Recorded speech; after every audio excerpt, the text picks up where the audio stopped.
coming today. My name is Alicia Crandall. I'm the Education Coordinator at Missoula Aging Services, where we promote the independence, dignity, and health of older adults and those that care for them.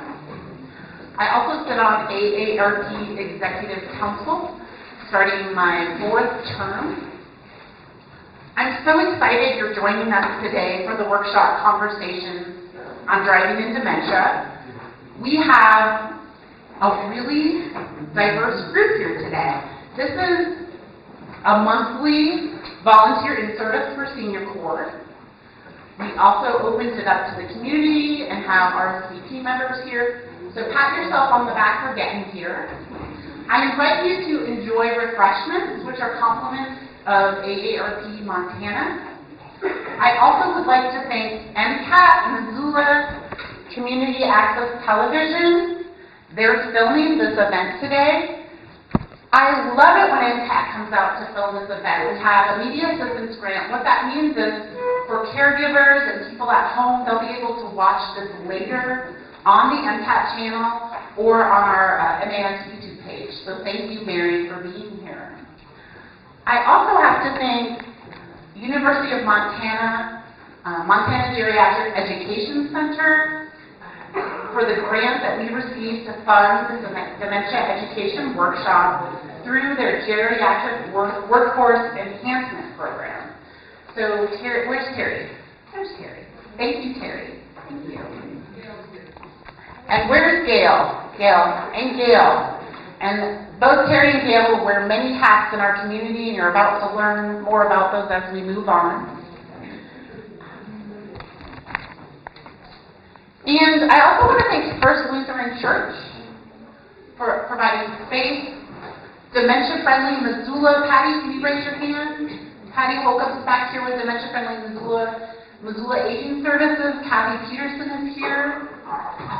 We also have Jim here from AARP Montana and Helena and the Senior Corps. So during our break, I invite everyone to visit the table and learn more about caregiver resources in our community.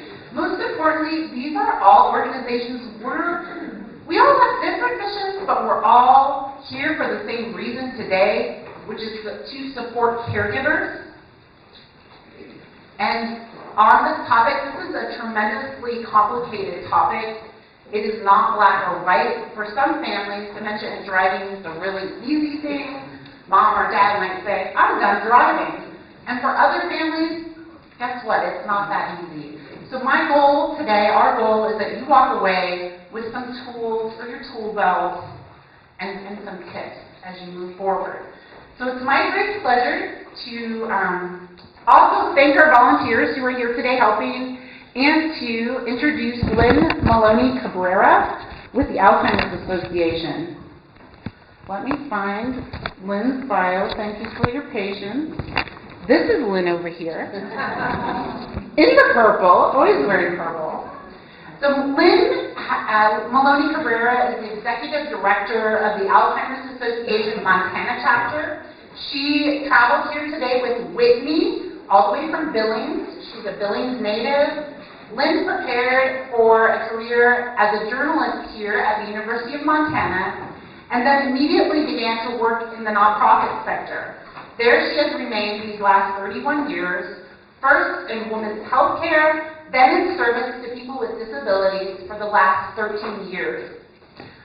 She is very passionate about advancing the mission of the Alzheimer's Association, first in Orange County, California, and since then, here in her home in Montana. Lynn and her staff of 4 work to increase awareness and support for the more than 20,000 Montanans dealing with Alzheimer's and their 50,000 family caregivers. The Alzheimer's Association is a key collaborator on the first ever Montana Alzheimer's State Plan. The staff and volunteers of the Alzheimer's Association serve the entire state through an array of strategically aligned programs and services to help those living with Alzheimer's disease and their caregivers live their best life possible. Their mission is to eliminate Alzheimer's disease through the advancement of research, to provide and enhance care and support for all affected, and to reduce the risk of dementia through the promotion of brain health. The Alzheimer's Association's vision is a world without Alzheimer's. So if you join me in welcoming Lynn Maloney Cabrera.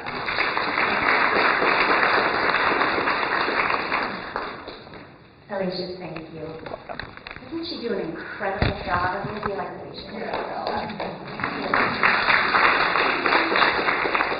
Well, we are so delighted for this opportunity to be here with you today. I'm going to ask my counterpart, Whitney Thompson, our program director, to kill the light. So you can't see me, but so you can see what we're here to talk about today. Before we get underway with that, we do have in front of you just a couple of important pieces of paper, so let me draw your attention first to that. Number one is some data collection that we're doing. You know those numbers Alicia shared, 20,000 Montanans living with Alzheimer's. We're not exactly sure how many are living with other types of dementia. 50,000 family members providing their care. We're trying to get a grip on how many of those folks we're actually touching. And that will help us identify how many we have yet to touch. So give us some information, give us your data. We'll gather those at the end. There's a handout in front as well. It's just a tip sheet about what we're here to talk about today. And I think they've done an incredible job with the lineup of who you're going to hear from, what you're going to hear about. Not surprisingly, this information builds on itself. So you might hear me say something and then hear it reiterated later. That's because all of this is just so incredibly important. And like most things that none of us have ever done before, we do not come innately well suited to this task. If we're a loved one caring for somebody with Alzheimer's or a related type of dementia, a loved one caring for somebody with any sort of cognitive loss, we're typically in that role because our heart has brought us to that role. Our sense of duty, obligation, responsibility, privilege has brought us to that role. We're not at that role because we became trained, right? Because we took classes and we know how to do it. We're all just doing the very best we can. So the first thing that we are quick to point out is we want to extend our grace umbrella onto all of you and give yourselves permission to try and fail and try again. But give yourselves permission to be okay with that. Okay? And what I'll be sharing with you today as we're talking is a lot of my own personal failures in this effort. My husband, as many of you know, has frontotemporal dementia. At age 55, it's unfortunate, but it's also been an incredibly important learning opportunity for me of what it's like when somebody I love is no longer able to work, no longer able to do the things that they once did, the things that once defined them, because of this disease in the brain. My dad has vascular dementia, a whole other flavor of this. And so let me point this, kind of picture this for you. Picture an umbrella. And that umbrella is dementia. And underneath that dementia umbrella are many, dozens and dozens of kinds of dementia.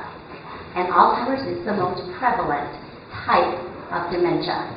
60 to 80% of everything under that dementia umbrella is an Alzheimer's dementia. But as I said, there's dozens more. My husband's frontotemporal dementia, my dad's vascular dementia. There's mixed dementia, because sometimes they come in different flavors. A little bit of the vascular dementia with some of the more traditional age-related Alzheimer's. It matters to know what you're dealing with, not because it changes what you're dealing with, right? But it changes your ability to respond to it. And I think that's what brings us all here today, right? We want to have a greater ability to respond to this for our loved ones, maybe for those that as a volunteer we support, for those that we teach, so that we can add more information to what they're learning. So I appreciate that you're being here with us today. Allows us to extend awareness, increase understanding, because at the end of the day, ladies and gentlemen, Alzheimer's, dementia, everything under that umbrella, it is not normal aging. And part of the work that we feel so passionately about, that I know our friends at Missoula Aging Services and Dementia Friendly Missoula And they are key, and all of our colleagues and friends understand Alzheimer's is not normal aging. Dementia is not normal aging. And as long as we embrace it as not normal, then we have a hope for creating a world without Alzheimer's. And that's really what we're about. So let's talk. Oh, Nancy's giving me a clicker. Nancy. Let's talk more about dementia conversation. We know this when we're caring for a loved one with Alzheimer's, when there is somebody in our world, somebody in our life whose cognition changes, be it memory, be it understanding, be it how they make sense of their world. It's changing. It's going to have so many implications. And I'm sure that you've heard that the disease progresses along a continuum. But no one progresses along that continuum at the same rate of speed, with the same constellation of symptoms.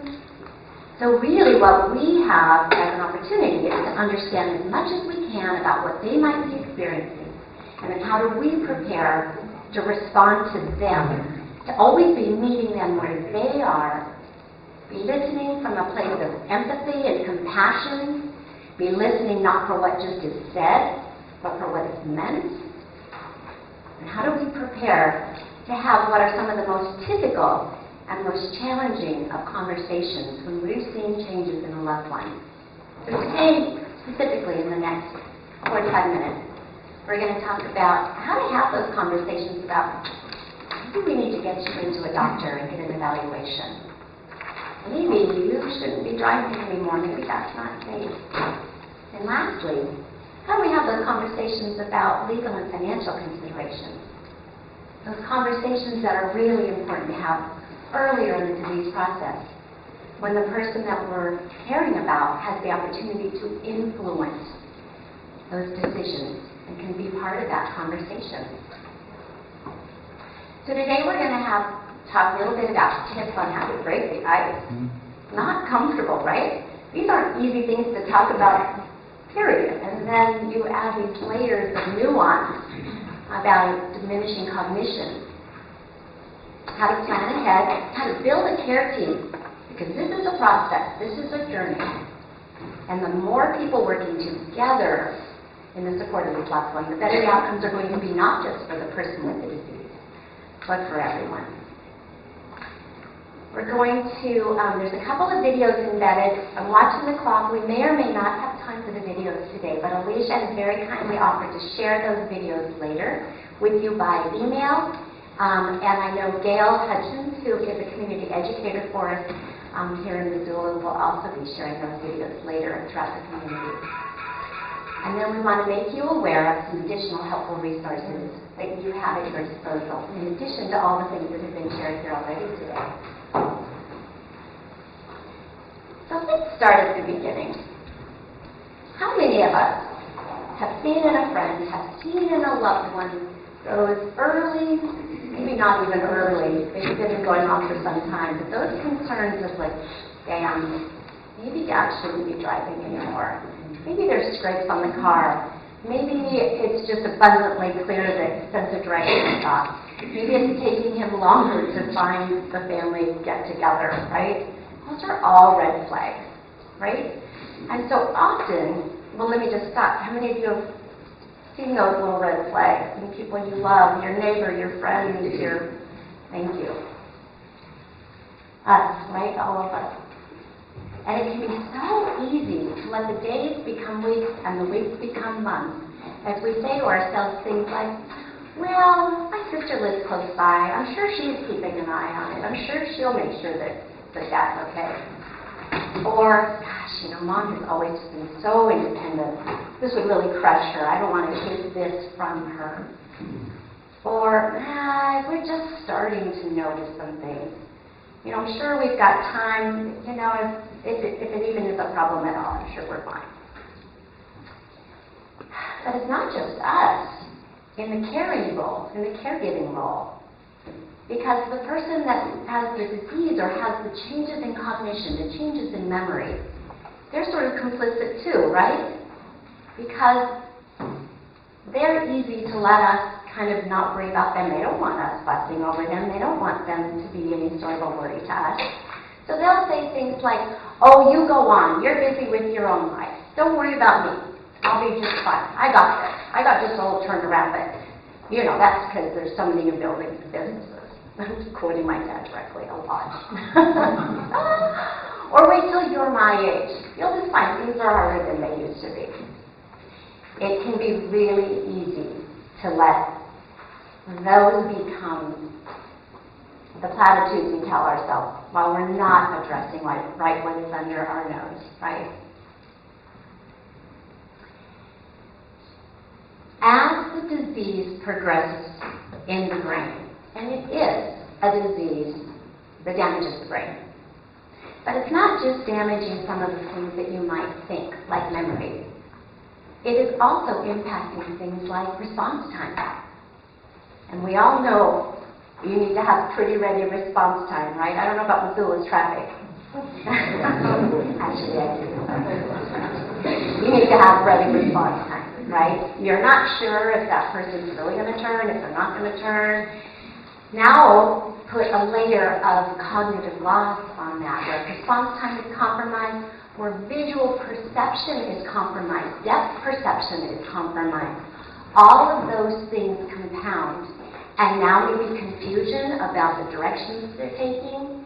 All of those things can compound, and that can affect the person's driving. So they may be a really good driver, and on the open highway where there's no traffic and there's no real decisions maybe that need to be made quickly, maybe in that setting they're safer longer, maybe around town they're not safer longer. I know just with directions, my husband puts every destination into his GPS, whether he thinks he knows where he's going or not, because he would find himself getting halfway there and realize, ooh, I really don't know where I'm going. So will my husband be able to drive for always? No. But knowing early what we were dealing with has allowed us to have those conversations about when we see these changes, how do you want me to respond? How do you want that conversation to go? What should that look like? So we have the opportunity to have those conversations well in advance. That's what we're talking about today. How do you set those conversations up for success so that you can be the most respectful, the most helpful, the most caring about it, and not taking it from them, right? Because this disease already takes so much that we want to put them in a position of being able to make choices while the choices are theirs to make. So, number one, sooner is better than later. Don't wait for a crisis. Waiting for a crisis is a recipe for disaster, because who knows what that crisis could look like. It could cause injury to your loved one. It could cause injury to others. So sooner is better than later. You want to use a plan, and you want to develop finesse. So here's how I'm aware that it has gone for us. It was abundantly clear to us that my dad should not be driving. Okay, it was abundantly clear to me that my dad should not be driving. I have 4 siblings. All of them were really okay, just kind of hoping that the situation was going to resolve itself. Okay, these situations don't resolve themselves, right? So my dad actually ended up with an acute health crisis, which was a blessing. Because in the course of that acute health crisis, he forgot that he was a licensed driver. He thought his license had expired because he found someplace an expired license. And he had gone to the DMV, and he had gone and tested it. I don't know how, but he actually passed a license. Sometimes you hope that the DMV will take the license. He somehow passed. So when he found this expired license, I'm so thankful. I'm like, this is the license. Dan, you are not current. And then he's like, Dan, I probably won't be able to get it renewed now that I have this health crisis. So we were lucky guys. But this is the thing that builds over time. And when it says develop a plan using finesse, some of the things that we would encourage you to do would be to actually, when I do that with somebody, give me the high sign. Over here. Yes, thank you, Lisa. I don't want to do that. When we begin to notice things, it begins to build for us. And so it may be many weeks, it may be many months, right? But this has been a growing thing for us. The thing that we don't want to do is all of a sudden just lay it on them, right? Because we've been thinking about it, we've been planning for it. The thing that wouldn't be kind to do would be say, oh, you're not going to drive anymore, Dad, right? We really want to finesse it, and we want to broker that conversation, broach that conversation carefully, maybe over a prolonged period of time. I'll share a little bit more about that. The other thing that you want to do is have really specific examples, not to put them on the defensive, but really specific examples like, gosh, it looks like there's a couple of new scrapes on the car. What do you suppose? And just begin that conversation. Or, you know, Mom, when we were driving to the store the other day, I noticed that you cut that lady off in traffic. I wonder, are you able to see okay? And just gently, gradually initiate this as a point of conversation. So as you're taking notes, highly specific notes, so that later you can refer to them, so that later you can refer to your notes, and again, not in a way that puts them on the defensive, because these are observations.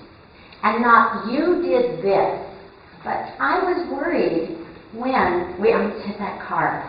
Or I worry a little bit about your safety because it feels like maybe your response time is a little slower. Again, things that don't put them on the defensive. But you also want others in the care team, be it siblings, be it neighbors, be it relatives, be it other caregivers. You want them to become eyes and ears for it too. It's so important that everybody is on the same page around this. And recognize that because you've taken the time and effort to get smart about this, to get information about this, that's probably not true for everyone. So the more you can become a conduit of information and really sort of raise everyone's level of awareness and consciousness and understanding, the stronger the outcomes are going to be for the person that you're caring for, but also for all of the people that are providing that care.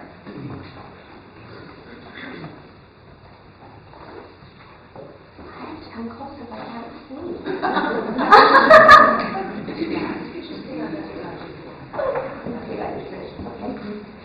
No, you definitely do want to practice in advance. You definitely want to try different language. Because remember what I was saying, how, we're kind of all stirred up about this and maybe anxious about this. And how are we going to have this conversation? How are we going to say, maybe you shouldn't be driving anymore? So practice with someone. Maybe role play a little bit. Just to find the wording that you're comfortable saying and make sure you have the opportunity to say what it is that you really have on your heart to say. And I know this about communicating with loved ones that have Alzheimer's or a related type of dementia. They won't always understand maybe what you're saying. They won't maybe always agree with what you're saying. They won't necessarily be able to take it in like you want. But they will recognize, they will respond to the feeling. So if you can do it from a place of compassion and empathy and smiling and caring and nodding, that's the piece that they'll hold on to, even if the information isn't information that feels that good.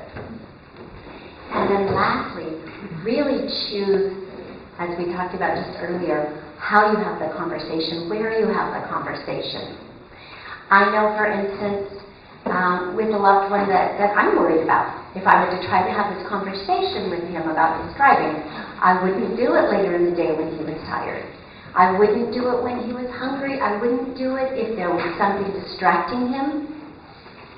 I would really be careful and take my time when that person is well rested, when you believe that they're sort of in the right space, when I'm calm. I'm not going to try to do it at the end of a work day.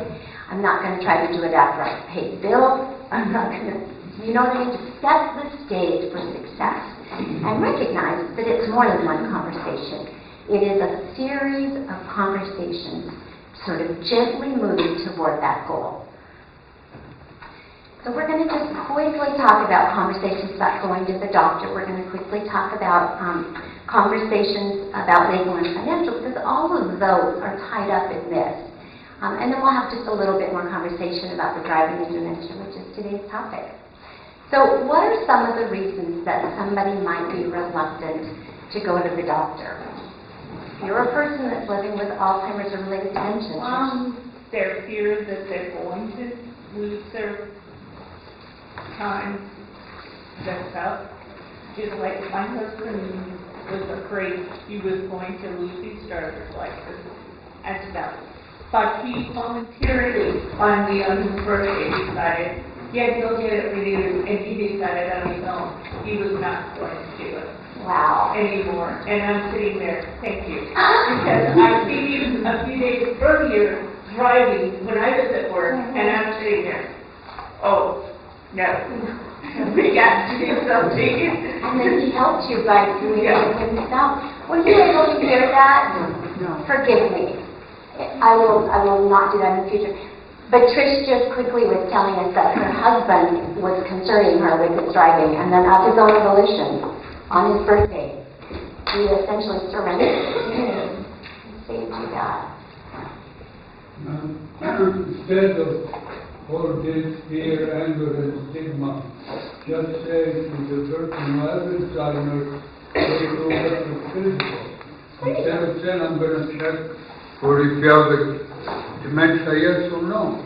You don't have to mention it.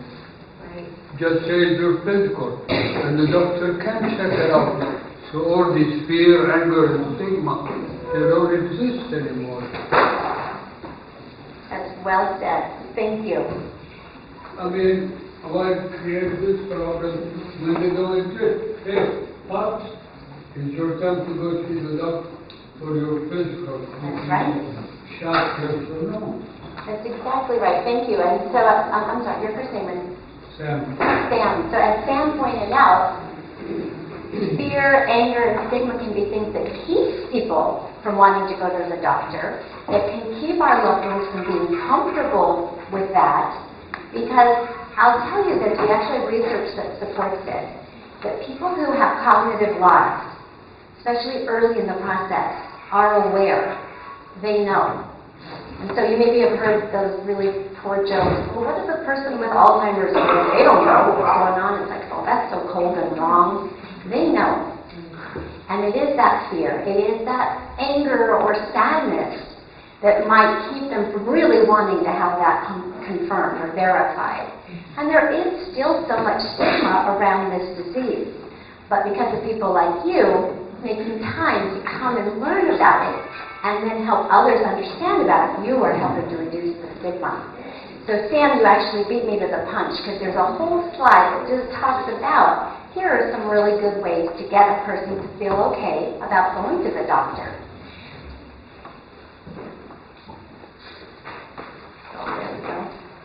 So use words that are the most comfortable for the person. Sam, you put it right on the nose there. You wouldn't say, I'm worried you have dementia, let's go speak. Right? Alzheimer's, that might not even be a word that they are aware of or comfortable with. In your lifetimes, you have all seen cancer go from a word that we did not say out loud to a word that we talk about very comfortably, correct? In many people's lifetime, Alzheimer's, dementia equals senility, right? Equals something that was very negative, very pejorative, and not something that people were comfortable talking about. We're changing that, but right now it still is a bit of a barrier. So don't use those words that are going to be immediate roadblocks to success in this conversation. Use words instead like, you know, it's just time for you to have your evaluation. It's just time for your checkup, you know. You can also suggest the Medicare annual wellness visit. Is that something that you're familiar with? I'm so happy that you are. At age 65 and beyond, every year Medicare covers an annual wellness visit. One of the key components to an annual wellness visit is a brief cognitive assessment. Yet we found that in less than 20% of visits is it actually happening. So we've got some work to do on that front. Doctors are telling us that they can see too that cognitive assessment's important. Many of them are uncomfortable doing it. They're not really familiar with how to do it well yet. But a lot of them, a number of them are saying it's because patients aren't bringing it up. And patients are saying doctors aren't bringing it up. So what's happening is nobody's bringing it up, right? So if we can start the dialogue, we can help maybe people get a more successful outcome there with their annual wellness visit. So that can definitely be a thing there. Like, I know my dad is very mindful about what everything costs, and those doctors just want my money. No. But Medicare, Dad already covers it. And you earn Medicare already in your career. So it's already paid for. You don't have to worry about that. If there still is some resistance to going to the doctor and getting this evaluation, don't put the focus on the evaluation.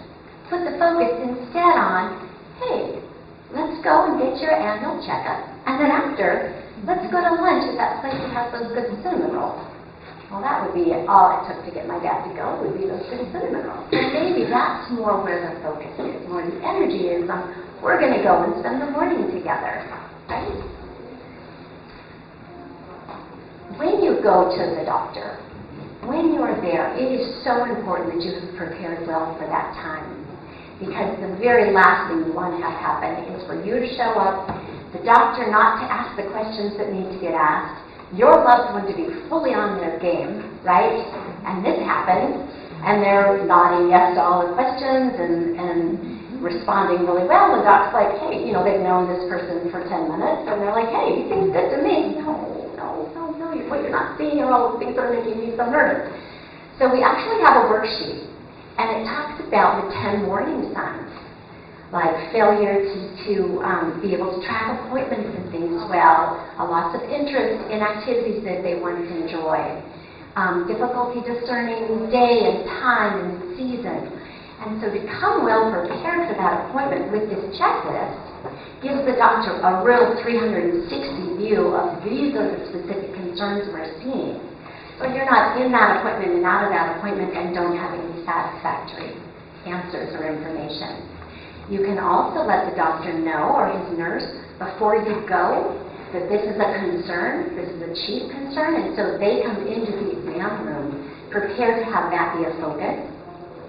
If there are others involved in the care of your loved one that want to contribute information, this would be a time to do it. If they want to be at the appointment, this would be the time to do it. In the space of that appointment, it's really important to not speak up for the person that you're there for. It's hard to watch them not succeed at those questions, but it's really important to sit and listen and let the doctor have that interaction with your loved one.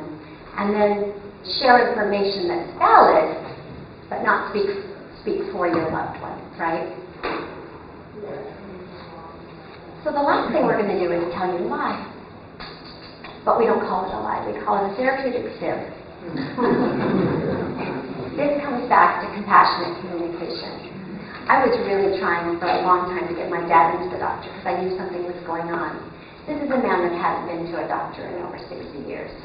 So what did I think I was going to do? Get us to change his mind after 60 years. So I would always lead with that. Here's the doctor that I'd like you to go see. She's wonderful. And she's Asian. I showed him a picture and he goes, well, now what's that little chink going to tell me? I'm like, okay, but I really felt it was better that I prepared him in advance, knowing that he was going to come with some of these 80-year-old filters in his language and in how he interacted. And every time I'd show him a picture, and gradually the conversation became less about Dr. Ong and more about, now what are we going to do there? And then more about the cinnamon roll that we were going to get after. But I was prepared because ultimately I knew that Dad, once we got there, push came to shove, he still might not be willing to go. But push came to shove, I was prepared to say, Dad, this appointment's for me. And I just feel so much better if you were there with me. So there's a lot of creative, kind ways. But realize that in the care of your loved ones, friends, neighbors, families, you can be right or you can be kind. And we've maintained that in the care of everyone, time is always better. So really think creatively beyond the what is the here and now and the task that needs to be accomplished. Can you just clarify what you said about this appointment is for me, not for you? Did you mean in the sense of leading him to think that it was a physical for you, or more like for your peace of mind? Thank you.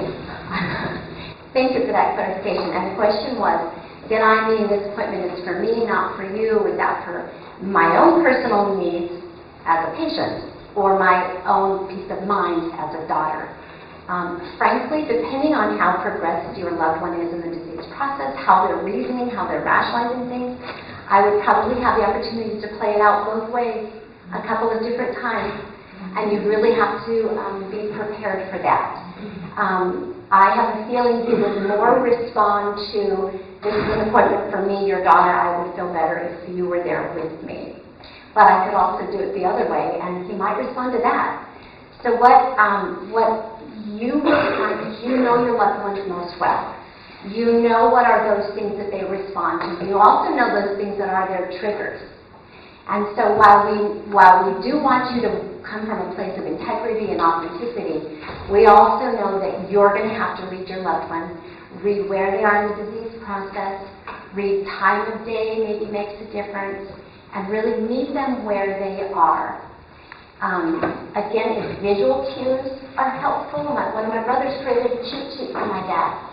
And so it reminded him of very specific visual cues that are helpful. If a person were in the much earlier stages of the disease, this is a very different conversation. It's probably much more of an actual dialogue.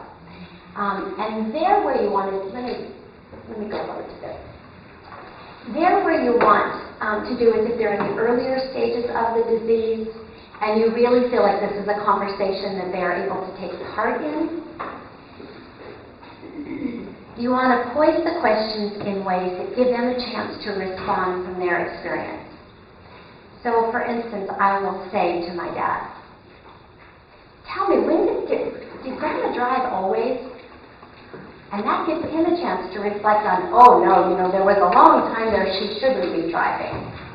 There was that time she drove home from church with the trunk up, and she had one of those massive trunks, so there was no way that she was a safe driver.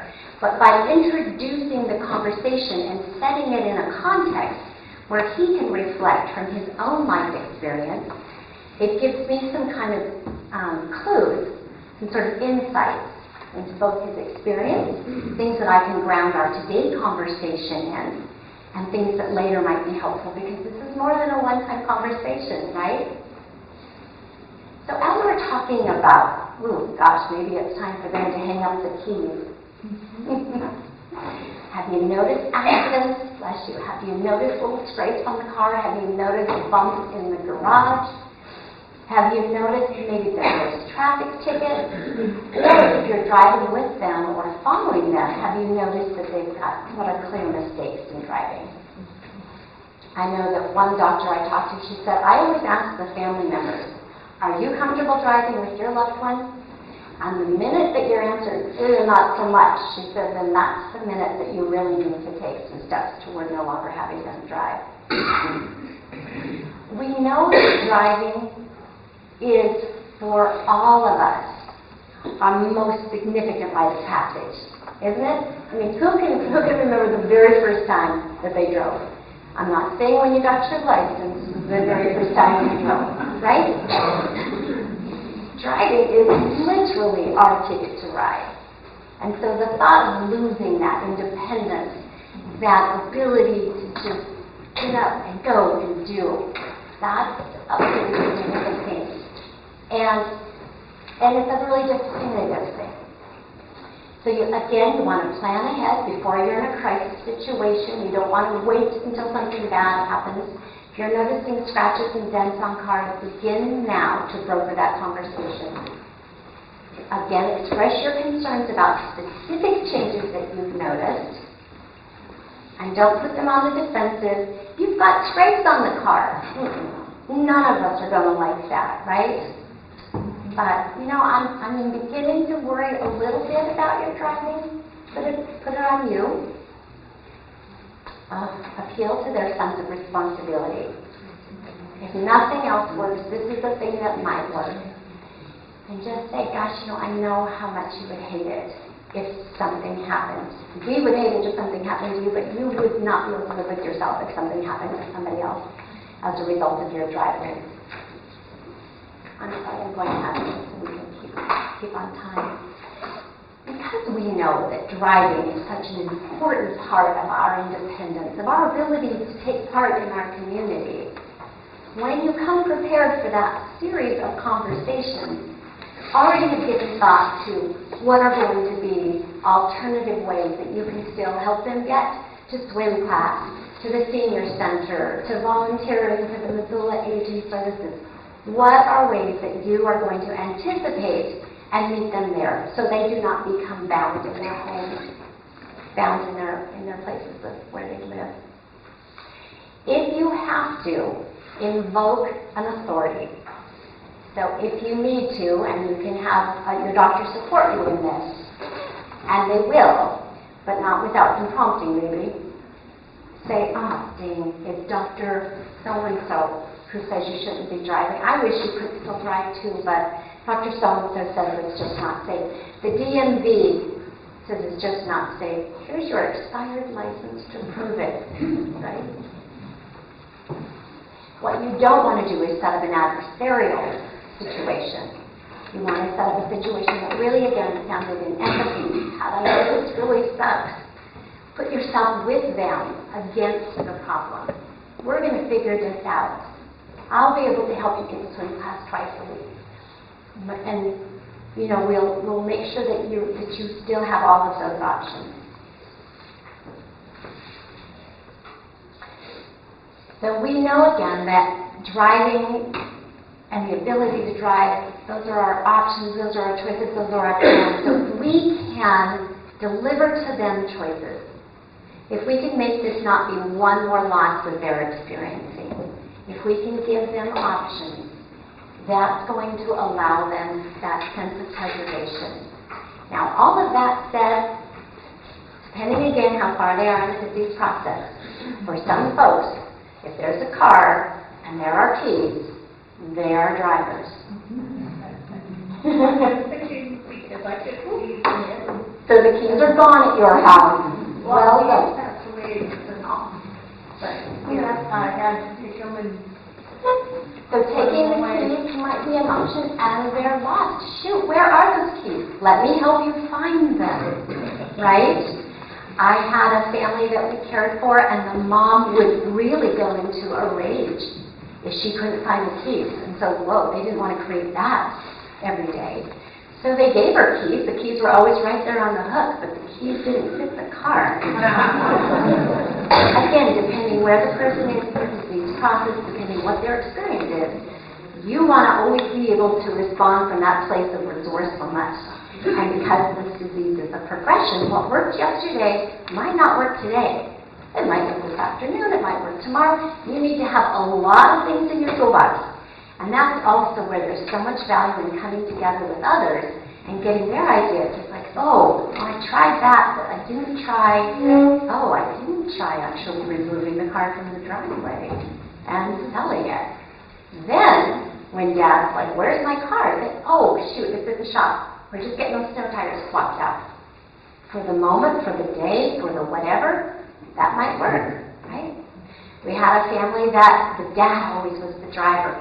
This was dangerous. They tried all of these things to have the dad no longer be the driver. And then they bought the mom a car. And that was the mom's car. And so somehow he got that when they went someplace and they took the mom's car, she was the driver of that car. He was only the driver of his car. And then they always just took her car. Again, not an ideal option for everybody, but it gives you a sense that there's several ways to come at this. And you're going to need several ways to come at this. Yes, Sam? In the option, can you use another member's family to, instead of having Dad drive the car or the accident or whatever, use the granddaughter who needs practice? Or use whatever. Uncle Sugar there, he needs a ride. Use Uncle Sugar to give him a ride. That's perfect. That's You perfect. use is it fair at the same time with the other person, the kids, the grandkids? So who thinks Sam is innately good at this? Well done, Sam. You're exactly right. And it requires us to be clever, doesn't it? Kind of always on our feet. We're going to just take a few minutes and kind of apply some of these same principles to the conversations around legal and financial planning. And then I wanted to save a few minutes at the end in case you've got more comments to share. So legal and financial planning. How many of you grew up in a home where people talked liberally about legal issues and financial issues and shared with you their banking information and, oh, hell no. Did you? We have one here. I tell this story about how really intensely private my family was around these issues. Issues, period. I asked my grandmother once when I was 10. I was doing a little belly button survey in the family. And I said, Grandma, do you have an innie or an outie? And she was aghast that I would even ask that innie outie question. And so can you imagine me saying, Grandma, now let's talk about your finances? Oh, no. So there's a lot of reluctance around this. It's innately uncomfortable for us. It might feel intrusive, disrespectful. These are their private affairs, right? And those are deep-seated, long-held, and honest. Also things we need to talk about. Bless you. Also things we need to talk about. And earlier in the disease process is better in terms of having these conversations because you want to get well in place as many of the legal and financial matters as you can, from the durable powers of attorney to the medical powers of attorney to just where all do you bank, what accounts do you have, what automatic transfers are in place, what income is coming in, what expenses are going out, who owes you money, do you have life insurance policies we should know about, long-term care policies we should know about. Now with so much banking information online, are there passwords? How do we access this information? We found out just having a medical power of attorney and a legal power of attorney weren't enough. Every single place that my dad transacts business needs a copy of that. So it's been a real crash course for us. And so I'm able to say to you with some authority, please get this underway sooner than later. And know that there is help available for you in this regard. Through our partners at the State Office on Aging, they're actually doing statewide legal clinics to help families get their paperwork in order. The Alzheimer's Association, of course, has a number of those tools for you, and I bet our friends at the AARP do as well. So begin by explaining that you're in this together, these legal and financial considerations. We want to be able to help you, Dad, as well as we can. So we just need some information. Again, start by asking questions, gathering documents. If it's a sensitive matter, you're not going to be able to sit down and do it all at once, right? You're going to need to begin to broker those conversations. For instance, when my dad clearly began to have difficulty managing his own affairs, we got him talking about, well, what was it like when Grandma lived with you? And who paid Grandma's bills? Again, just to kind of broker the conversation first about somebody else so that we could learn from him some of his attitudes around it, some of his beliefs and experience around it, and then we could build our responses to him accordingly. Again, explain that these are all standard plans that everyone needs to address. And that it's just part of the process, and that we want to be able to make it as successful as we can for you, Dad. So let's go ahead and get started building our plan around this. And how can we help you? Some of what we put in the way in terms of barriers are our own preconceptions or misconceptions, right? So we really want to clear our stuff aside and just gently probe with them and find out how we can make that the most successful. Again, breaking the conversation into parts, finding out what time of day is the most productive, what approach is the most productive. I really find with my dad having the actual physical paperwork in front of him makes it so much easier for him. He very much needs that concrete, now what's this? Well, this is your bank statement, Dad. And, we don't go through it line item by line item. He usually just looks at the bottom numbers. But it gives him a specific, tangible something that he has in front of him.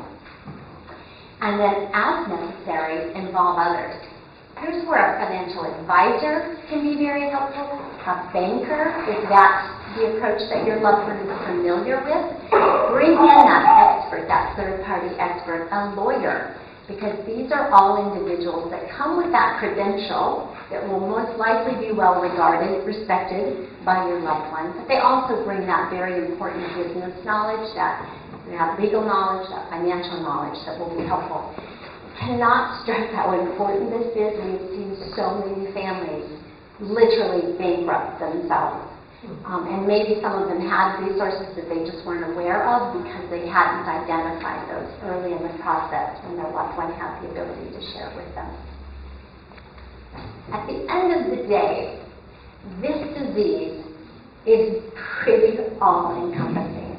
It's the loved one living with it, it's you as a person who's helping provide their care, it's the immediate family. But we know this disease will take down really everyone in its path. And we don't want that to happen. You don't want that to happen. So we really want to remind you and encourage you to recognize that you are on a much larger team. You've got the folks there on the medical side that can help. You've got your peers, your friends. You've got wonderful organizations through the community. You've got the workplace. Maybe there's a human resource department or area assistance program. You've got community resources, and there is no community in Montana more well-suited to be providing this support than Missoula. I was just saying to Josie earlier, if only all of Montana had an incredible system like you all have here in Missoula, we would be so much more well off. And recognize, too, that the Alzheimer's Association stands ready to help you 24 hours a day, 7 days a week. In front of each of you is our 800 number. And this is sort of our silver bullet for you. Take this, share this, 24 hours a day, 7 days a week, any day of the year. You can call and get a trained social worker, this is the Master's Degree Social Worker, or a resource specialist. They're there to listen, they're there to encourage, they're there to give you affirmation. Gosh, it sounds like you've really tried all the right things. They're there to say, how about this? How about try this? Let me share this additional resource with you, this additional tool with you. They'll email it to you, they'll hard copy mail it to you. You can call as often as you like, as often as you need. There's never a cost. There's no judgment. There's nothing you can say that they haven't already heard. And they keep notes, confidential notes, so that if you call again, you're not starting from scratch. You're starting from where you left off. And they can build on what you've already shared with them and what they've already shared with you. So that's kind of number one. There's no limit to the number of times you can call that. Also on our website is a navigation tool, and it walks you through the various aspects of this journey. And it identifies those additional resources that you need, and it hands them to you. It's based on what you said about your loved one managing their own medications. Here's some information you need. Based on what you said about your loved one having guns in the home, here's some information that you need. But it's everything. And so all of this information is also available on our back table where my colleague Whitney is sitting. And in the 2 minutes that I have remaining, let me ask if there's any questions, feedback. Sam, I want to thank you for your good input. I want to thank you for sharing, Trish. Anybody else have anything they wanted to contribute? Well, you're going to hear a lot more really fine information from our counterparts. Yes, sir. Is there a time you just give up and just say what happens, happens? Wow, it can be tempting, huh? And I will say that's a personal decision that I found myself in. Oh, God forgive me. So the question was, is there a time when you just say, c'est la vie, but, what's going to happen is going to happen, and I kind of can't control it. We can really only control what we can control anyway. Am I right? I mean, we cannot control every outcome, and we make ourselves crazy sometimes trying. You can do as much as you possibly can to set the situation up for success. And then I would say at a certain point in time, things are going to play out like they're going to play out. For myself, I found that I needed to do certain things so I felt that I had been responsible in trying everything that I could try. I don't know if that answers your question. So yes and no. There was one more question. Yes. I want to know, in the state of Florida, we have so many elderly coming down in the winter, and they were causing accidents. So they passed a law, when you were 60 or older, you must pass the written test, a physical, an eye exam, and a mental test. Yeah, it was that bad in Florida. Yeah.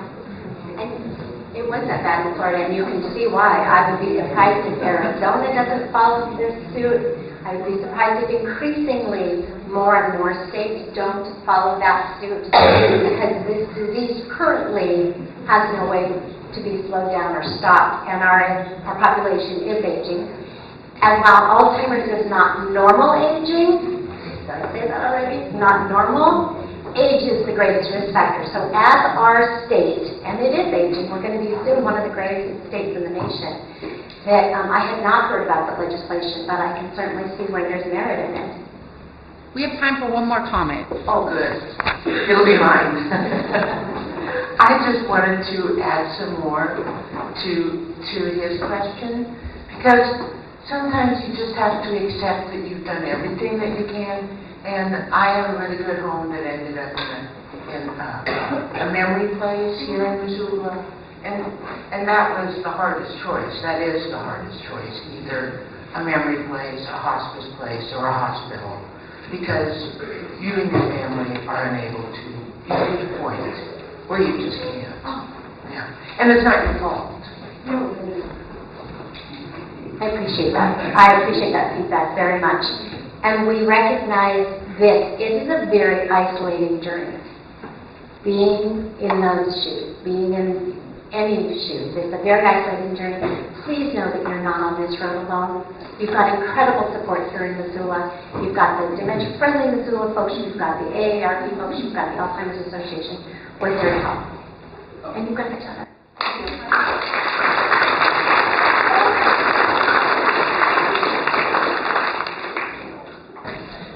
Please stick around. We have 2 more parts to our workshop today. Next up, we're going to do 20 minutes with AARP Montana, and then our own grassroots dementia-friendly Missoula. Please eat. I brought way too much food.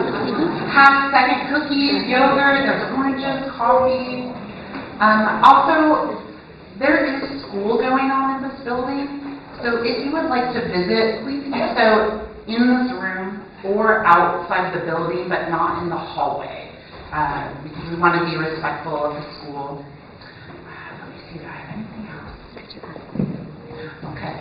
And on the tables, you'll see a form from the Alzheimer's Association. If you want to receive more information from the Alzheimer's Association, please complete these. Leave them on the table, and we'll come around and collect them. Okay. Yes? There is a box where you can check And there is a box where you can check you do not want any information. Thank you. Enjoy your break. Visit table. On your table, you will see a half sheet of paper. This is our our image and voice release permission form. We are at Missoula Community Access Television is building this workshop so we can make it available to rural Montana, across the country, and we're just so appreciative that they're here. If you are a foster grandparent or a senior companion, you do not need to fill this out. Because you've already signed it. Or you've chosen not to be filmed. But if you are a community member here as a guest, I just ask if you take a pizza so that you're getting permission to be in the workshop. The back of your heads are mostly getting filmed right now. And if you're not comfortable with that, you can sit in the back row over here. At this time, it's my pleasure to introduce Nancy Anderson over here with AARP Montana. Nancy is the Outreach Director and has worked with AARP since 2001. She manages AARP Montana's outreach and volunteer programs statewide. She also leads work in the areas of fraud prevention, caregiving, and livable communities. Nancy is thrilled to partner with Missoula Aging Services and share information on this important topic. And I also want to say her partner in crime, Jim Anderson. Yes, Jim Anderson is also here. So thank you. And let's give Nancy a warm welcome.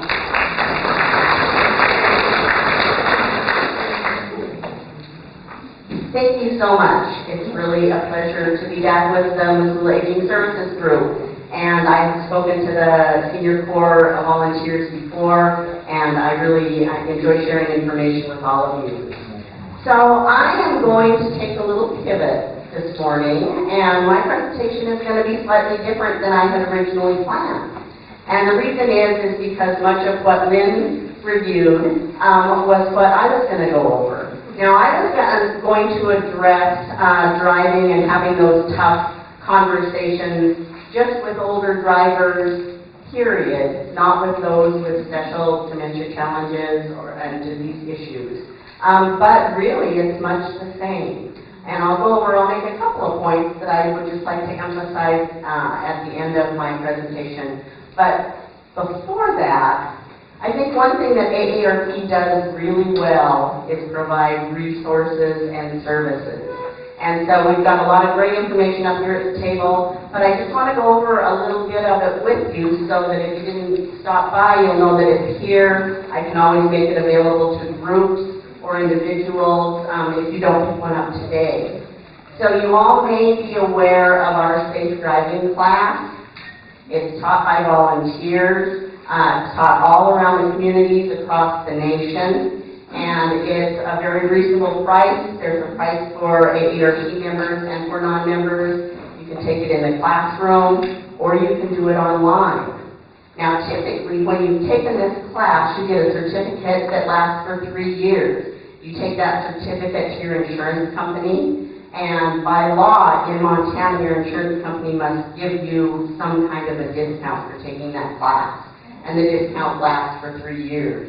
So I know, especially you senior companions that, drive other folks if you want to get a little break on your insurance. But more importantly, learn some good tips. Boy, cars have changed since I took driver's ed, don't you think? And the road rules have changed. And we have changed. So it's always good to get just a little refresher. It's a 4-hour course. I found it to be interesting and fun. And so my insurance discount is just kind of a bonus to me. But on the back here, you can call a telephone number, a toll-free number, or go online and just put in your zip code, and it'll populate the classes around your area. So you can do that, find one that fits your schedule. If one doesn't fit your schedule now, check again in a month. Go in there and find out where they're being given around the area here. So wanted to point that out. Lynn spoke at the end of her presentation about care planning and kind of starting those tough conversations to find out, where does mom bank? What's the life insurance policy? What's her medical supplement? The things that if you were to need to keep her business going, if she were ill or in the hospital or no longer able to do that cognitively, how do you keep track of all that? This brochure right here is called Prepare to Care, and in the middle of it is a checklist where it just has blanks where you can write all of those things in. And I have loved this brochure over the many years that I've worked with AARP. I think it's one of the strongest pieces that we have. And so I've always talked about it when I'm out in communities. And sometimes people are really wonderfully happy to share their information with their loved one. My mom was that way. She said, I want you to know everything, all of my business, so you can help me out. Some people don't want their kids to know all of their business until it's time. So I suggest fill it out. Put it in your underwear drawer. Tell your kids that if I'm in the hospital, all my important information is in that underwear drawer and that you can help keep things going. At the time that I did this with my aging mother, I had a single adult daughter with children. And I didn't know who she paid her rent to and where her insurance was kept and all of that. So I think Lynn mentioned that care planning is good at any age. I had my daughter fill this out, and I filled one out for her, just in case, so we would all know what's happening within our family and how to keep our lives going. So that's a great piece. Also, I brought a set that is provided. AARP works closely with the Hartford, who worked with the MIT Age Lab to develop. They did a lot of research on older drivers, and they developed a great series.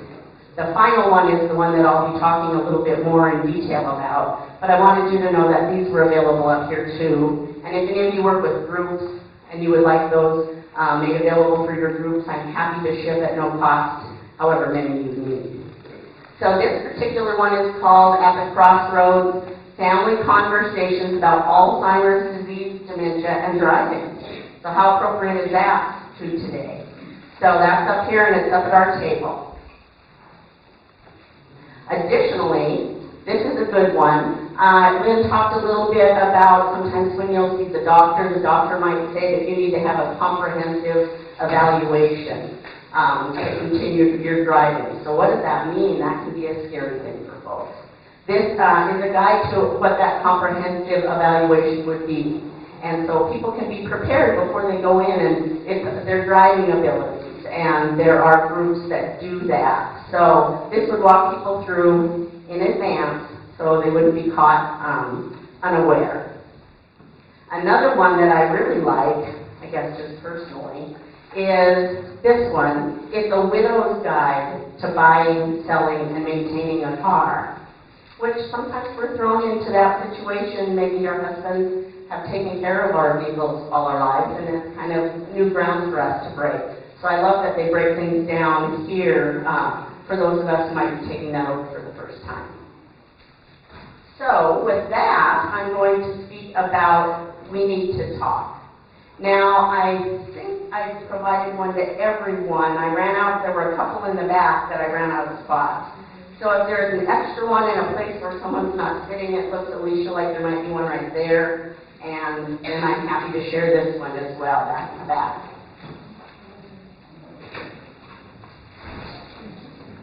But this is really just about having those tough conversations when it might be getting time for someone to be really giving a hard thought to their driving expertise. And I can't emphasize enough what Lynn said, the sooner the better. Start the conversation. Talk about your history. When did Grandma give up the keys? I had an interesting situation when I was young. I had just finished college here in Missoula, had moved back to Helena, and my grandfather lived there. Now, all of his children, my mother included, had moved out of state. So I was really kind of Grandpa's touchstone. He lived independently, he drove, he was very social, went to the senior center all the time, and actually drove many of his friends back and forth to the senior center. Well, I was at home one day, and my husband, who was a police officer at the time, came home and told me, oh my gosh, my partner stopped this little old guy today on Montana Avenue. And he was speeding, and he stopped him, and the guy said, I've been driving this road for 50 years, and I know what I'm doing. And he tried to put the car in drive and just drive away, and he had to say no, and gave him a warning. It was my grandfather. So he was fiercely independent. Loved his independence, and that really connected to his driving. But I was in my early 20s, and I didn't feel like I was in any position. He wasn't a very good driver, And I told my mom, and I told my aunts and uncles, and they eventually had a conversation with him. But that was my first indication that there comes a time, and he hasn't realized that his driving abilities were becoming reduced. So it's pretty important. And I guess we wonder, do these conversations really make a difference? Well, in this research that they did at the MIT Age Lab, yes, more than half of the older drivers who were involved in family conversations made adjustments based on those conversations. So I think that's a good reason maybe to continue to do that and think about it. And women generally complied more than men did. So men were a little more fiercely independent about their driving abilities. And who do we prefer to talk with, when it's that time? Well, they did research, and men prefer to hear from their spouse. Women, not so much. They don't want their spouse to tell them their driving is deteriorating. Doctors is a good source, as Lynn mentioned, but you need to make sure to prime your doctor ahead of time, share your concerns independently, because sometimes the doctors don't see that loved one often enough to notice the change. I know with my mother, she had several doctors, and she saw her specialist fairly regularly, but not her primary care doc very often. So I would have wanted to have that conversation ahead of time. Adult children, they do seem to have good influence with their parents if their parents are over 70. And women are more receptive to suggestions from their children. How about police officers? Not surprisingly, not very many people want to hear from a police officer that their driving ability is deteriorating. So that's not really a good choice. And again, as you've heard before, really conversation starters, not being specific and putting someone on the defense, but just talking. Health and safety first.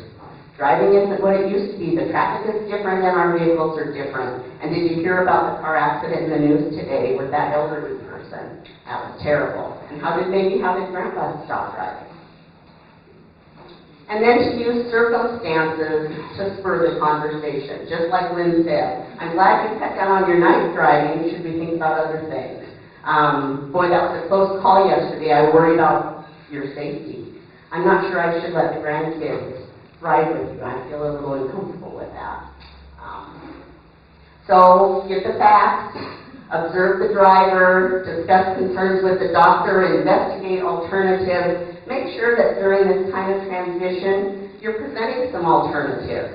I'd be happy to pick you up and take you to your garden club. Sally would be great to pick up. She goes to church every Sunday, same church. Why don't you guys go together? That kind of thing.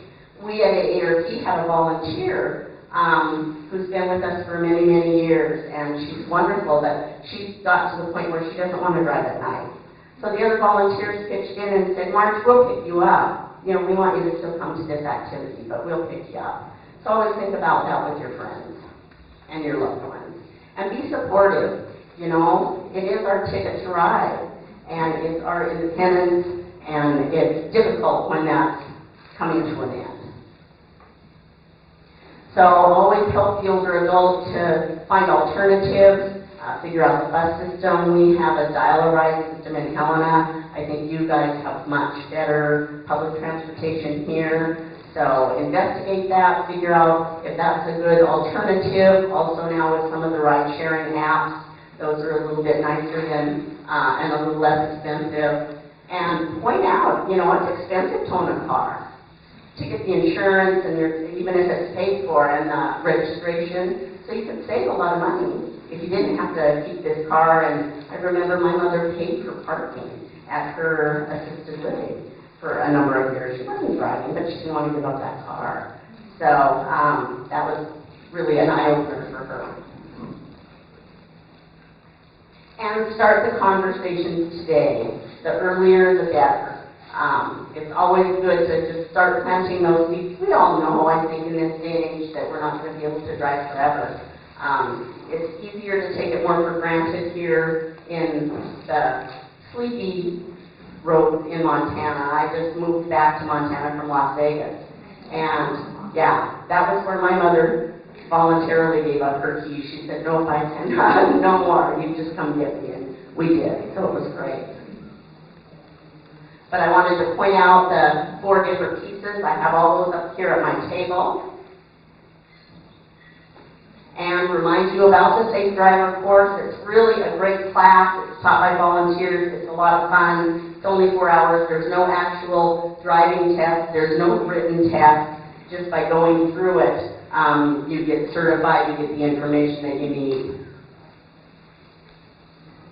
And the Prepare to Care, the driver safety pamphlet. And here's how you can get a hold of me.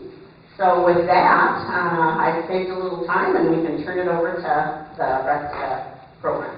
Thank you, Nancy.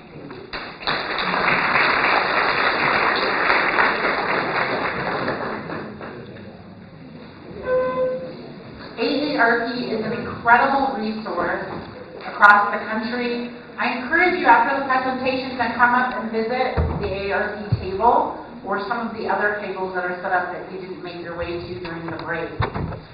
Now it's my pleasure to get to work on introducing the first tier of dementia-friendly Missoula. I'll let them describe who they are and what they do. I would like to introduce, my job is to introduce Connie Bauer over here.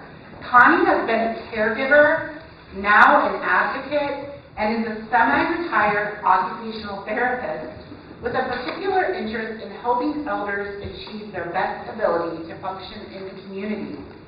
Connie has primarily worked in community health and community mental health. She joined Dementia Friendly Missoula as a way to promote community and caregiver support for those with cognitive disabilities. So join me in welcoming Connie. Thank you. Before I introduce our panelists, I'd like to introduce Patty Holcomb. Patty's a retired nurse educator from the Montana State University College of Nursing and has long held interest in geriatrics and mental health and has been a caregiver for her parents and an aunt, all of whom experience dementia. She currently chairs, she's the brains behind Dementia Friendly Missoula, which is an all-volunteer initiative, and so she's going to just give a little idea of what that group is. So you know a little bit, you know where to find us. Thank you. I'm not the brains behind it. It is an all-volunteer group. It's owned by the group. The volunteers are what make this group. And Connie is one of the volunteers who's put together this panel, and I want to thank her for that. Gail is also one member of that group, and there were some others in the audience too. So Dementia Friendly Missoula is a completely volunteer initiative begun towards the fall of 2015, and we've been going strong since then. Last year we affiliated with Missoula Aging Services as a volunteer initiative.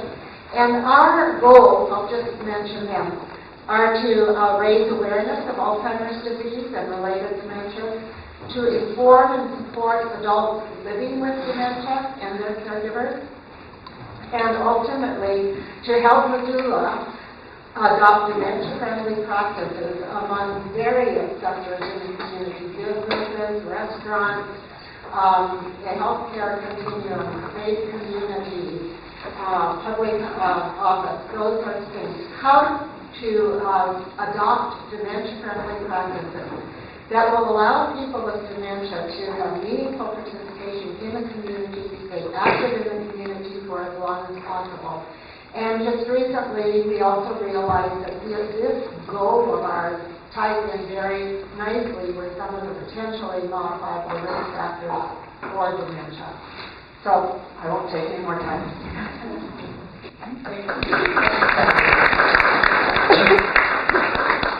So we're going to introduce our panelists, and they'll do a short presentation, and then we'll leave room for questions at the end. So I'm going to ask Brian to speak first, but I'll introduce you first and go through everybody. Brian was surprised to find out that his brother was struggling with dementia in 2015. His brother Steve is single, lives in Houston, long way away, and has worked for NASA. His whole career was recently retired. Brian has durable and medical power of attorney for Steve and has been overseeing his brother's care from Missoula. So He adds a dynamic that is true for many of us who have family elsewhere. He's had tremendous assistance from a care manager and caregiver agency in Houston. Also, he and his wife Kathy present the kitchen table conversations with Missoula Aging Services, and they assist families of every background and issue dealing with issues related to illness and end-of-life planning. So he's going to do a presentation. Gail Hutchins, in the middle, is a retired professor from the University of Montana School of Pharmacy, but is teaching still in the gerontology minor program at the university. She serves on the Alzheimer's Association Montana Chapter Leadership Board and is a community educator. She's also on the governing board of Missoula Aging Services and is a member of Dementia Friendly Missoula. And she's been a caregiver and has had some driving issues with her father, so she can give us both the pharmacist end of things. I think that's some important information because there are cognitive issues that can be caused by something other than dementia. And so she'll be speaking, and then Julie Krause, next to me, is an occupational therapist and is a driving evaluator at Community Medical Center. And she's been there for 32 years. And so she has many stories about dealing with people with both physical and cognitive disabilities behind the wheel. And so she'll talk about the resources available through Community Medical Center related to driving evaluation and training. So I'm going to pass the baton to Brian. You've got to figure out how to turn this off. Great, go for it. Good morning. To begin with, my brother had a luncheon that he went to weekly with his NASA colleagues, some retired, some not. And he didn't show up, and this was in February of 2015. So they went looking for him, found him, got him back home, and they said he has wonderful colleagues. One of them is St. Fred. And he was a person that Steve had mentored, and Fred believes in paying it forward, and so he was the main contact. Fred said, we need to get a diagnosis because something's not right. Steve mentioned that he goes to all kinds of performances in downtown Houston. If you've ever driven in Houston versus Missoula, it's a little bit different with the 7 lanes of traffic. And he was going to performances, opera, ballet, theater, 4 times a month. And he was losing his car. He wouldn't remember where it was parked. And you can imagine how difficult that was. So Fred got him in to see a doctor, and the diagnosis was dementia. And as Lynn said, this was the first of a series of conversations. And the doctor, I was there, it was in June, and the doctor said, Steve, it's dangerous for you to be driving. I've got a 5-year-old son, and can you imagine if you ran into him and injured him? That would be catastrophic. He took that into consideration and he continued driving. Later, he had a driving test. St. Fred found a rehab center that tested folks who were rehabilitating. And he took the test and he passed. He was so pleased and I was so terrified. So that was another conversation. And so then in December I went back down because as Lynn said, got to get all of the legal papers in order.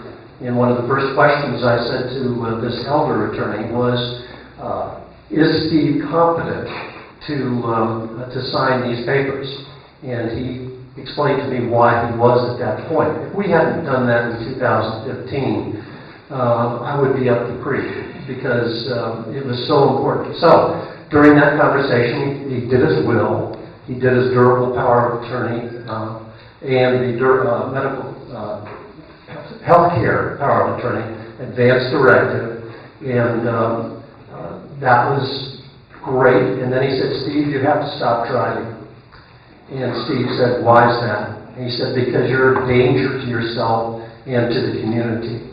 And he said, with you driving and you have an accident, you will be blamed because of your diagnosis.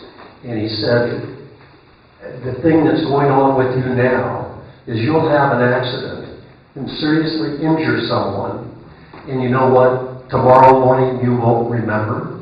But that person who you impacted is living with that forever. Well, that did it. So we very quickly got rid of the car, got it out of sight, and all the keys were gone. So that's my brother's journey with driving.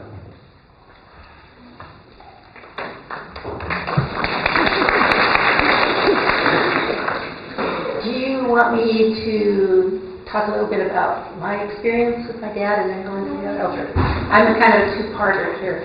But, and it's been a long time ago, over 30 years was the first that I noticed changes in my dad's behavior, which actually first occurred behind the wheel. I had agreed to drive from Seattle to Tucson. They were going down to visit my sister, and he was no longer able to make the drive alone. My mother did not drive, never drove, never had a license. And so I went with to drive. We got from Seattle to Portland, and the deal was we were going to trade off, take turns. I took over, and that was the last he drove. Although I left him with his car in Tucson, and he flew back home. 2 years later, my mother finally let me know that he had gotten to the point where they needed to do something, and we moved him to Missoula. From the time, and he drove to Missoula. He drove when he got to Missoula. And looking back, we made all kinds of mistakes. We did not do things right at all. But from the minute they arrived in town, my children never rode with him. I had 2 small children, and I would not let them ride with Grandpa. If we were all going someplace, I drove. And he didn't have a problem with that. But he was the only transportation they had, and they had landed in the mid-Rattlesnake at the end of a dead-end street. No good alternatives nearby for transportation. I finally told my mom, when you're no longer comfortable with him driving, let me know, and we'll do something. And that day did finally come, thank God. Nobody was injured in the process getting there, although I know we went on way too long more than we should have. But she finally told me one day, you know, I think Dad shouldn't be driving anymore. Well, what happened? Well, he ran a red light, and when I pointed it out to him, he just laughed. I said, okay. Excuse me. So we took a very different route. I'm not sure if it was the right thing or the best thing, but we had a mechanic who worked on their little Subaru, and we took the car down to the mechanic, and he put a switch on the ignition. And this was very cleverly hidden under the hood. I knew where it was. My husband knew where it was. We actually probably were the only 2. My mother didn't know anything. She probably couldn't even open the hood. So we could basically disable the car when we didn't need it to transport them someplace. Yet he had the car. He had the keys. He could wash it. He could sit in it. And obviously he was far enough along in the disease that he couldn't really, obviously should not have been driving. He couldn't really do anything about the situation. It's one of those maybe little white lies that Lynn was talking about. Maybe it was a little big white lie, but it worked for us. But again, we should have started earlier, and we should have been more adamant about getting him out from behind the wheel. But thank goodness, nothing happened in that journey. To change the subject completely, on your table in front of you, you should find a couple of handouts. One is a brochure from the FDA entitled Driving When You Are Taking Medications, and then the other is just a little tip sheet that I put together. And if anybody needs those, just raise your hand. Whitney's got some in the back of the room. Maybe that'll take care of it. And I'm going to fly through this because admittedly we are short on time and I don't want to cut into Julie's. But the point that I'm not sure it's been mentioned, that at this point in time there are something like 42 million adults over the age of 65 driving. And that number is only going to increase as my generation, the baby boomers, are moving through that aging demographic of 65 and older. Medications play in here.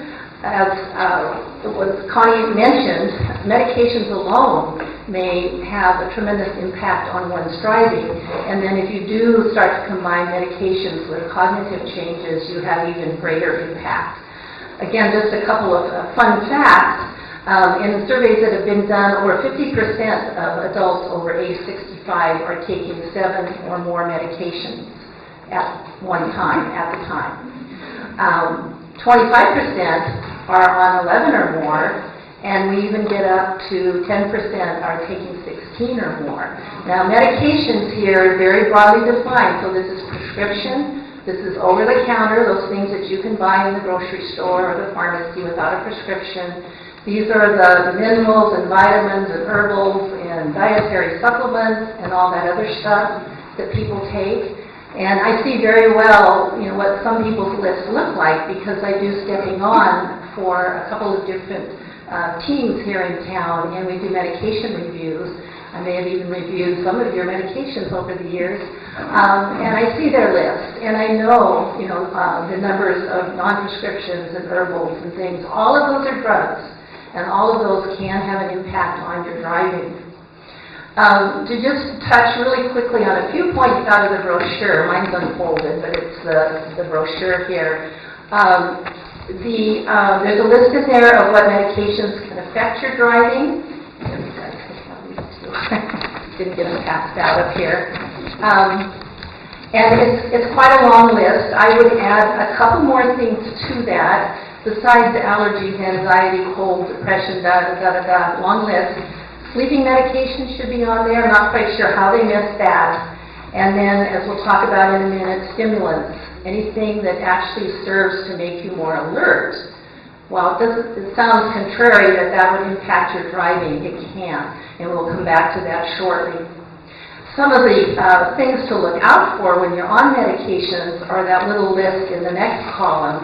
And these are the things, the side effects that may hamper your driving. Things like sleepiness, blurred vision, slowed movement. Reaction time is a very important thing when you're driving. You've got to be able to hit that brake really fast or, whatever it is, really quickly when something happens. And if a medication is slowing your reaction time, you're definitely going to have an issue. There's a neat little program, I guess you would call it, on the AAA website where you can actually measure your reaction time, how fast you can react to a change on a computer, and then they'll give you an average over 5 tries. So that was really interesting. I took a try of that, and I was a little surprised. I wasn't as fast as I thought I would be. The other thing to keep in mind is that very few of us are only on one medication. As I just mentioned, most people are taking multiple, and many of those will have the same side effects.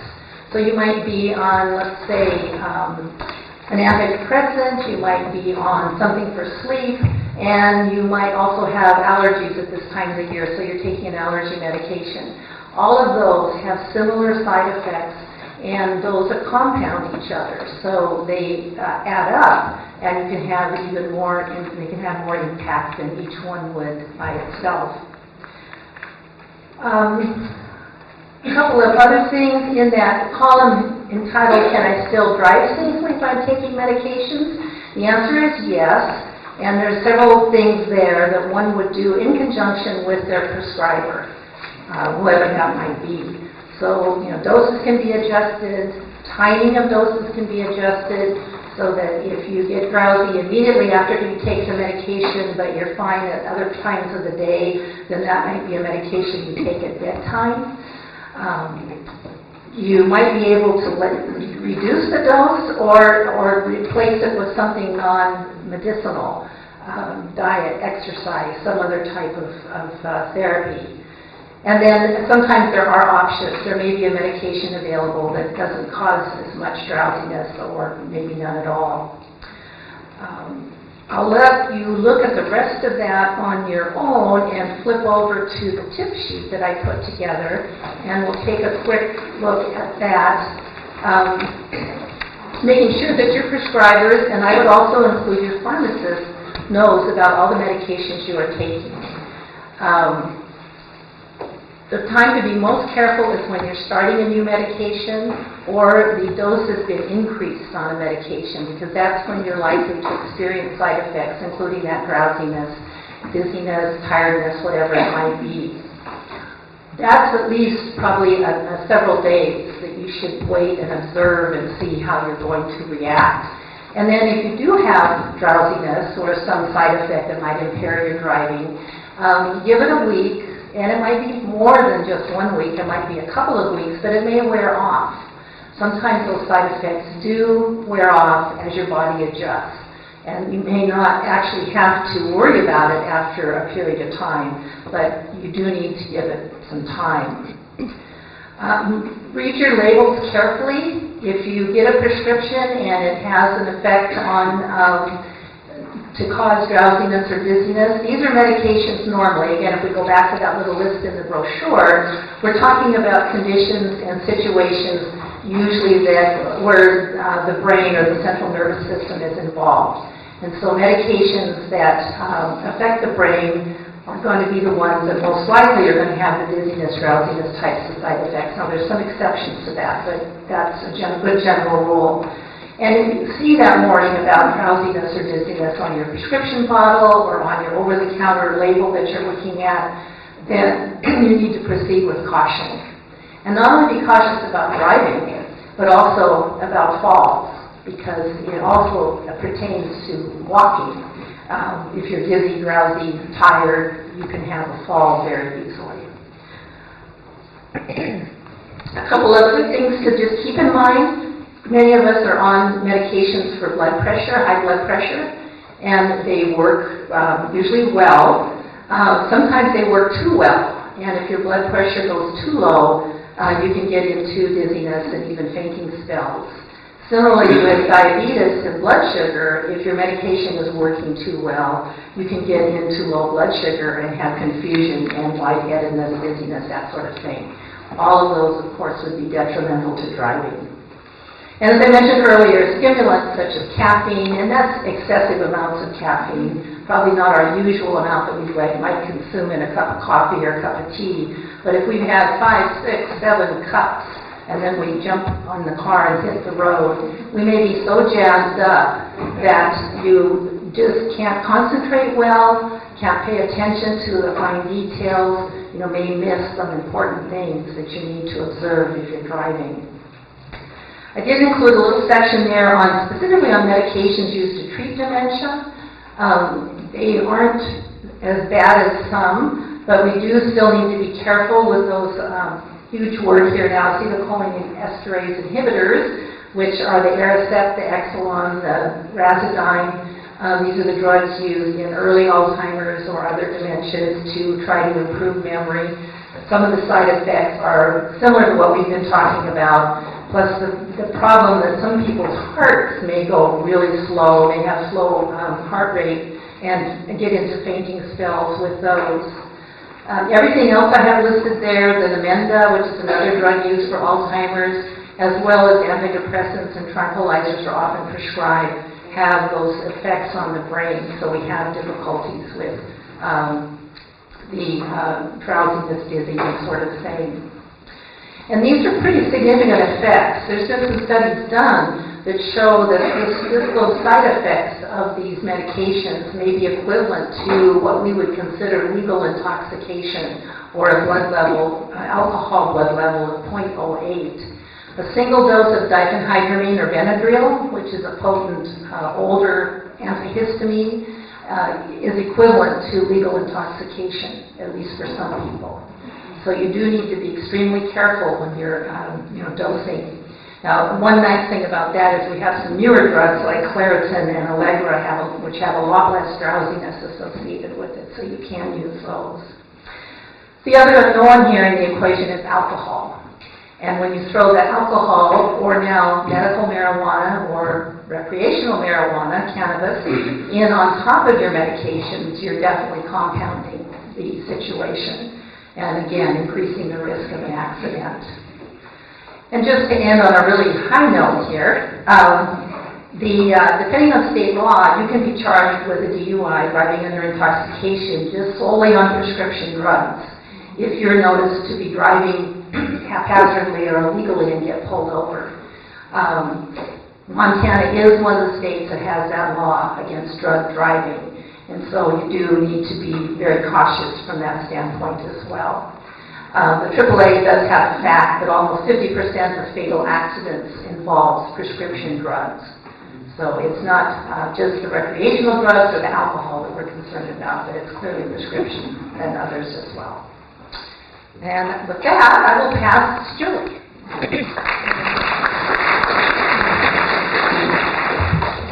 So I have a lot of people say to me, you get into the car with these people? And you say, well, the only reason I get in the car with these people is because I have a brake on my side of the car.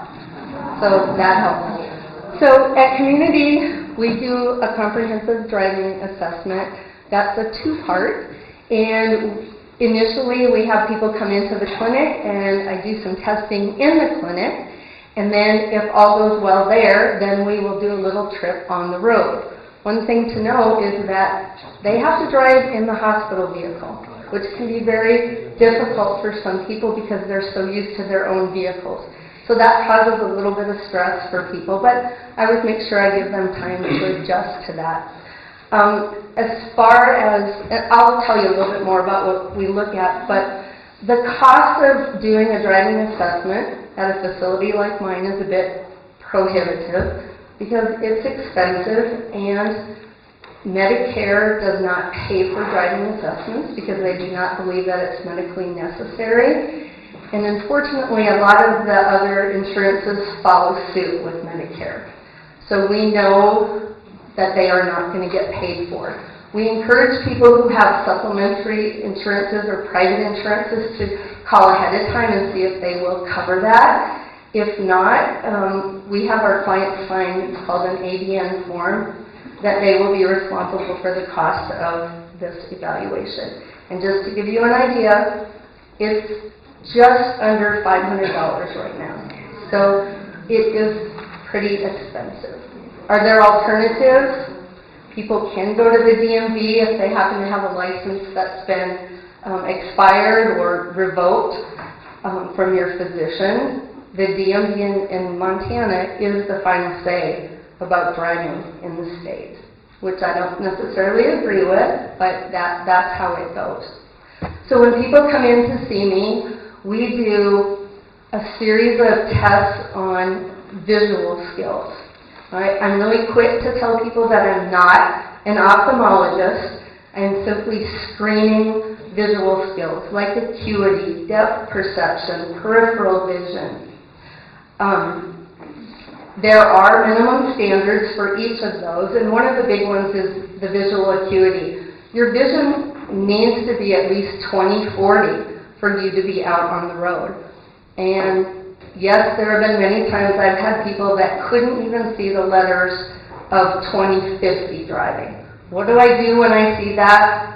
I go on and I test a few other things, because usually after they've done poorly with acuity, the other tests don't go very well. And at that point I say, I think it's really time for you to go see your eye doctor and have them do more thorough testing and see about your vision. We also test reaction time. We don't have a fancy simulator that you see in large facilities, but we have something that gives us an idea. If all goes well with those things, out on the road we go. One thing I can tell you is that all I can report on is how the person did that day in our vehicle. The next morning, they could get in their own vehicle and do something totally different. I'd like to think that once I've seen people drive out on the road and see their driving habits, that I can make some recommendations to them. I just recently had a lady who was diagnosed with mild cognitive impairment, and she did fine when we were out to Fort Missoula, and she did fine in some residential areas, but when we got on Reserve Street, she fell apart. And it was very hard for her to see that. She thought that she would be fine. we had to pull over and talk about, what happened. What does this mean for her with her driving? Maybe she just can be driving in lighter traffic areas in Missoula, which she was fine with. We knew she couldn't drive at night because of the test I did she could not do that test whatsoever.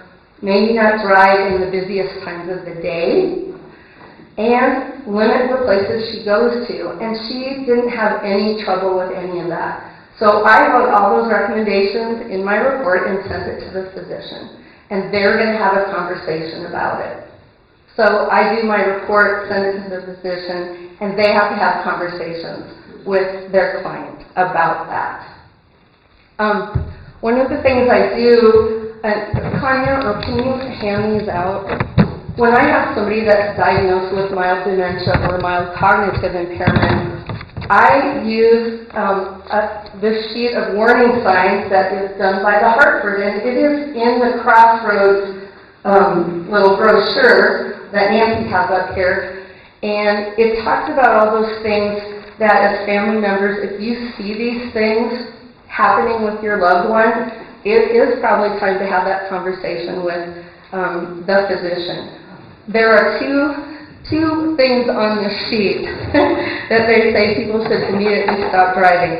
And one of them is confusing the gas and the brake pedal. Yeah, that's a bad one. Have I had that happen? Yes, I have had that happen. And I have a brake, thank goodness. And stopping in traffic for no apparent reason. I have had people get out in the middle of an intersection and simply stop. They just shut down and they don't know what to do. And I have to tell you, as a driving instructor, it's very hard for me to get out of that situation. Lots of horns and all that stuff. But those are some definite things. I did have a gentleman once drive all the way here from Phillipsburg because his doctor wanted him to have a test. He did okay on the in-clinic portion. I got him out on the road. He blew through 2 stop signs. He hit curbs. And I said, we need to be done. I will stop people if I don't feel like they're safe. And I drove back to the hospital and said, okay, what's your plan about getting home? Because I do not feel you're safe. And he was angry with me. It's okay if people are angry with me. They don't know me. And he said, I'm driving myself home. Okay. So I was very concerned. I watched him walk out to the parking lot. He couldn't even find his car. So I called the police because I had huge concerns about this gentleman driving himself all the way back to Phillipsburg. Yeah. So just another thing that I want to tell you that Tanya and I talked about earlier was, so what else can you do as one of your family members if you see some cognitive issues happening? They can come in and get some cognitive testing by an occupational therapist on standardized cognitive tests that have some predictive value with driving. There's 3 that stick in my mind that do have some predictive value. If they do poorly, we're probably going to know they're not going to do well out on the road too. So doctors can also write prescriptions to have some cognitive testing done before we even think about a driving test. Can you share what those tests are? Trails A and Trails B tests, and the motor free visual perceptual test. Those are ones I'm familiar with. Yes. Hang on a second. Excuse me, I have a question for you and Ms. Gail. You're talking about driving and dementia and so on, and Ms. Gail talking about caregiving and so on. Because of the economy nowadays, in community hospitals and St. Patrick, think about certain nurses to say, okay, instead of having another job somewhere else, work as a caregiver, come to the house, talk to somebody. Hey, Fred, instead of being directed, you have dementia and don't drive. Use a little bit of common artist business. Say, hey, who's your favorite niece, nephew, grandson? Let them drive, practice, whatever, man. Or to suggest when we're telling you it's going to go to 5:30 Thank you very much, goodbye. Or the suggestion we given are taken in consideration. What do you guys think? Thank you. Asking your children, asking the grandparents to give the children a chance to practice driving, maybe, hopefully they have their license and not their, just, Besides that, yeah. the nurses can come in. Yeah, and Instead can, of having another job, being a caregiver for dementia or so on. So they get paid for it and they're in their field of work. asking about having caregivers come in, professionals. Is there anything you can And speak go to that? out driving with the person? No driving, ma'am, but being going talk to the person at home. Talking to the person at home. There are It resources. will be a second job for them. Yeah. Economy the way it is. Oh, I understand. He's talking about having people come in to the home, and I think that's an issue that is something that we could talk about afterwards. In terms of driving, however, are there other questions for the panel related to driving? I'd like to make a comment. I left out the two most important things from my brother's journey, and that is that this is not a black and white situation. The experts say he's unsafe and he's a hazard on the road, but he has a desire for autonomy and independence, and so those two things have to be balanced out. What convinced him, besides the attorney, was I assured him that there would be resources available to him to get him to all of the events, all the activities that he said he wanted to continue to do. And he was very skeptical, but through both caregivers and friends, he was able to get to all the events. So it was a big trust factor. He gave up the keys, but he said, you've got to promise me that he'll be able to go everywhere that I want to go. And I said, I would make that promise. And so that was what finally he did. One of the things that I think is really important is to look at alternatives to driving. And I don't know if it's available here. I know it's available in Minneapolis, St. Paul, but it's a national number. It's called Go Grandparent. And it's online. And it's a group that if you don't have a smartphone or you don't know how to use a smartphone, it's a way for individuals, and I'd be curious, I'm sorry I didn't check on that earlier, I thought about it, because it would allow people to call a number and then they would call Lyft or Uber. Did you know something about it? Let me give you I'll give you the number in a second. I just wanted to say there are many people in this room who are a great resource for that because they're senior companions, and the clients they serve are homebound folks. So that is a service that we have in Missoula that we can offer to people when we're encouraging them to be more safe. Is call Missoula Aging Services, become a client, you'll get a senior companion. They can take you to those places you absolutely need to go. Thank you very much. And I think Missoula Aging Services resource specialists are incredible.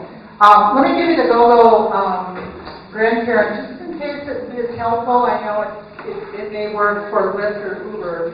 855-464-6872. And I'll give that to the resource people over at Missoula Aging Services. Yes. I gave up my car a number of years ago after a few fiascos. I told my kids if they weren't going to have to take the car keys away from me, I was doing it myself. In Missoula here, we have another wonderful resource, and that is the senior van/paratransit service that the Missoula, the Mountain Line runs. 721-2848. That's how you get you have to call in advance, at least a day in advance to get service. But one's going to pick me up at 12:05 and get me to my next event of the day very easily. And I really appreciate this service, especially since public transportation is free here in town. We, the citizens who drive, are grateful for your intelligence. Okay. Julie, I just have a question. $500. Are there programs if someone can't afford that cost that help fund that, or any comments on that? You know, not that I am aware of. There is a program called the Brandon Foundation, and I know that Tamara knows about that. It's always possible to, put in an application. I don't know if they've ever done it for driving evaluations, but also realize. I wrote a grant and they did. There you go. And also just remember that community, even if you have to pay out of pocket, you can make payments. It's not like you have to pay it all up front. Tamara? I wonder if there might be some local differences too, because my dad lives outside of Belgrade, he doesn't live here, and last year he had an OT driving evaluation. I was the one who instigated it at Bozeman Health. And his doctor told him that Medicare would cover it if he had it at the hospital, but not if he had it done in an outpatient clinic that did it. And I don't know if it's because they have like a foundation or something that was paying for it, but I don't think that my dad had to pay anything, so I don't know. Let's check. It's very important to talk to your insurance companies beforehand and make sure that happens. Any other questions? One thing that you might find helpful, the American Occupational Therapy Association has a information for older drivers. It's www.aota.org/olderdriver. And again, I'll pass this information on to the resource specialists at Missoula Aging Services to see if you can't find that, or catch me afterwards and I can give you that information. Any other last questions? I'm curious if the hardship program at community would cover that. Hardship program at community, would that cover it? I don't know the answer to that, sorry. But we get after resource specialists at MAS. We find that out. But the Brandon Foundation, which is a local foundation, meets quarterly. I believe I can't remember the exact times, but if a driving evaluation is something that is needed, I did write a grant. It took a couple of months because they look at it every 3 months. And so it took a little bit of time for a person to do the driving evaluation. And they sent him over to community, and at that point in time, between his meds and his cognitive issues, he was clearly not able to drive. But there are people where that might be something that would be useful. And I suspect the resource specialists at Aging Services know about the Brandon Foundation, BRONDHAM. I know this doesn't pertain to you, but I'm just going to look at ARC right at the moment. You would think that maybe ARC could start pushing something for the insurance and Medicare, because it would save insurance companies money to have less accidents because people aren't supposed to be out there. Is that happening right now?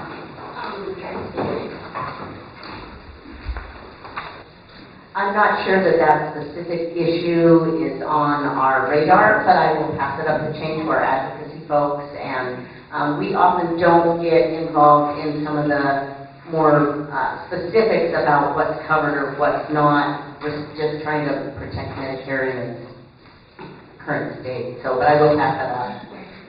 Workers' comp may cover it, and some of the other programs may cover it. We have time for one last question. Hang on a second. Does Medicaid cover it?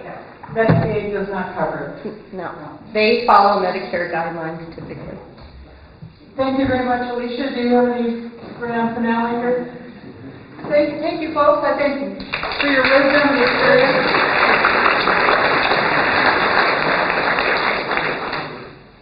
If anyone has questions and follow-up to the workshop, for example, gosh, is there funding out there for a driver checkup?